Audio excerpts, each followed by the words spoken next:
What's good, everybody? Welcome to the Talking Sports with Manny YouTube channel. So we're gonna talk Brock Purdy. We're gonna talk Trey Lance. Obviously, San Francisco fell short. I mean, Brock Purdy getting hurt. They said he's out for 6 months. It's a UCL injury. He's gonna require some surgery. So to recover and everything, they expect him back in 6 months, which is sometime in July/August. And then when he does come back, he's missed some training camp, he's missed OTAs, he's missed all these different things. What caliber of quarterback are you getting? There were some rumblings that, hey, Brock Purdy is going to be the guy moving forward. I mean, almost leading his team to the Super Bowl. And if Brock Purdy didn't get hurt, he possibly leads his team to Super Bowl. So, with all that being said, Trey Lance, he's now going to be available for OTAs. He had two surgeries on his ankle, so he's recovering. He should be back for OTAs. So the 49ers are just cursed for some reason. How do you lose Trey Lance, who you invested 3 first-round picks to get, right? Then you lose Jimmy Garoppolo.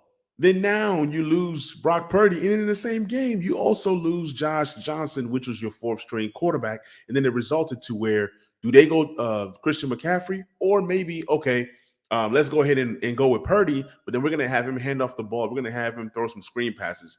It was an absolute disaster for San Francisco. In a nutshell, losing Brock Purdy is tough. We're going to dig into Brock Purdy just a little bit more. And then also Trey Lance and the great debate for 49ers fans. Who do you want? Trey Lance or Brock Purdy? We're going to go through all these things and more after I run my intro.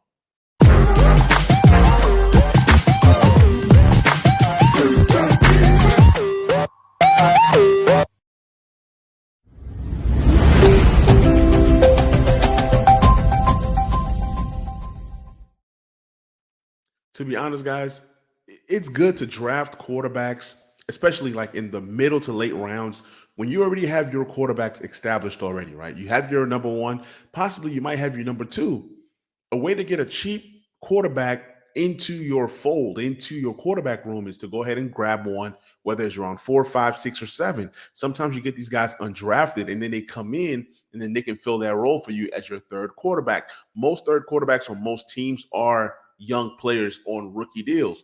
What's the point of paying two veteran guys to be your number, your number 2 and 3? It's not feasible financially most times. So I'm going to share my screen as we dive into Brock Purdy. Great story, man. This guy right here was a 7th-round pick from Iowa State. Literally the last pick of the 2022 draft. What a marvelous story. I mean, he's not necessarily a big guy. He's 6'1", 212 pounds, but he's just smart.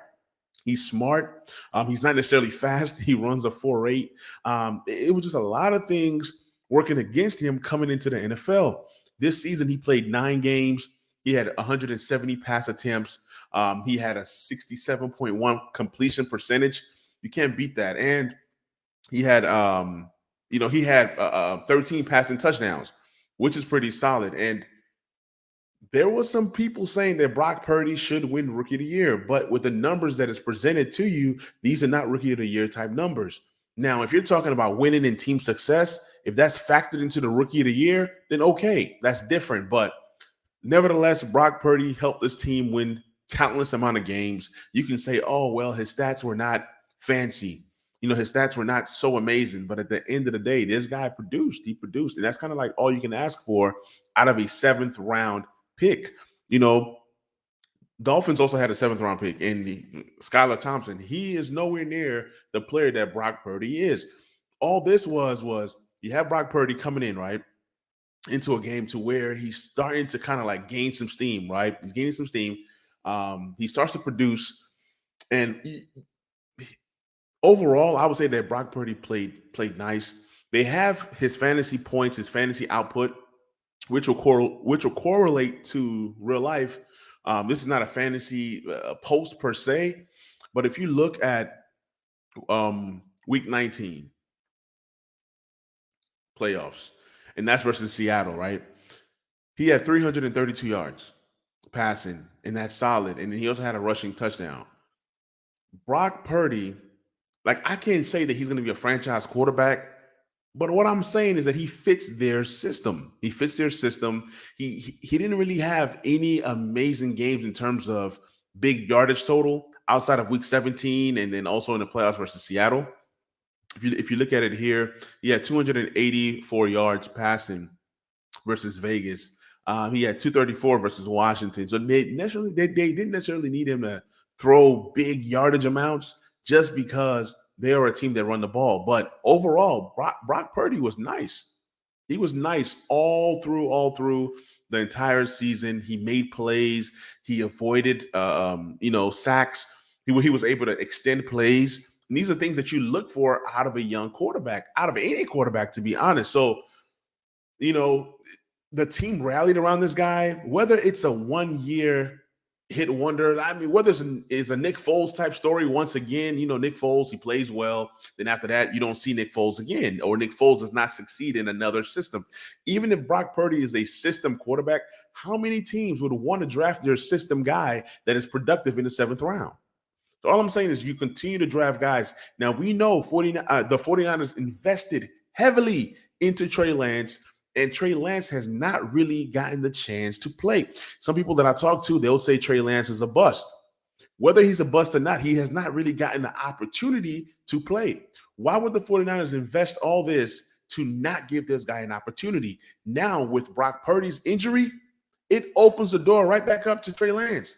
Not only that, they're going to bring in a veteran this year, whether it's a guy like Jameis Winston, whether it's a guy like Colt McCoy or Teddy Bridgewater, any one of those kinds of guys that are cheap. They're going to bring in a guy to compete with Trey Lance all through camp because Brock Purdy's not going to be there. So the 49ers literally need to have 3 quarterbacks on their roster, maybe actually having 4. They're just so cursed. Like, how do you lose 4 quarterbacks in 1 year, in one season? It's unheard of. It's unheard of. But yeah, Trey Lance, man, he's a guy that had all the tools, like the upside. But to me, I've always felt that Trey Lance was a project. I always felt that Trey Lance was, far away from being an NFL quarterback. And it's not that Trey Lance isn't good. It was just that I would love to see Trey Lance sit all his rookie year, which he almost did. 6'4", 226 pounds. He has all the measurables, not necessarily so fast, but 4'6" for a quarterback isn't bad. Project, North Dakota State, but he just has not really gotten a chance to play. In year one, 603 passing yards. That was it. 5 passing touchdowns. That's it. In year 2, which was this past year, he played in 2 games. And then he got hurt in one of them, right? So 941 yards passing and then really nothing else. Like, so who is Trey Lance? We really don't know. He's played in a total of 8 games. And out of these 8 games, he probably already started, like he possibly only started maybe 2 full games, max 3. So we really don't know who Trey Lance is, but I'm telling you guys, if he's fully recovered, he'll have a chance to, go through OTAs. He'll get a chance to go through camp. He'll have that time to kind of work with guys like Deebo Samuels and Brandon Ayuk and George Kittle, and then kind of see 49ers have to make a decision. Are you going to go with Trey Lance, or do you bench him for a 7th-round rookie in Brock Purdy that fits your system? Like I said, we've looked at the numbers. Brock Purdy does not necessarily wow you with the numbers, but he's played really, really good. He's played really, really well, and he's played within the system. This being a team that loves to run the ball, all you need is your quarterback to be able to make plays. I mean, they got to the Super Bowl with Jimmy Garoppolo, right? So we'll see what the 49ers do, but they got a tough choice. Trey Lance, Brock Purdy. Let me know what you guys think in the comment section. Do you guys think that the 49ers roll with Brock Purdy, or do you guys think that they roll with Trey Lance? Let me know in the comment section, and I'm going to catch you guys on the next video. I'm out. Peace.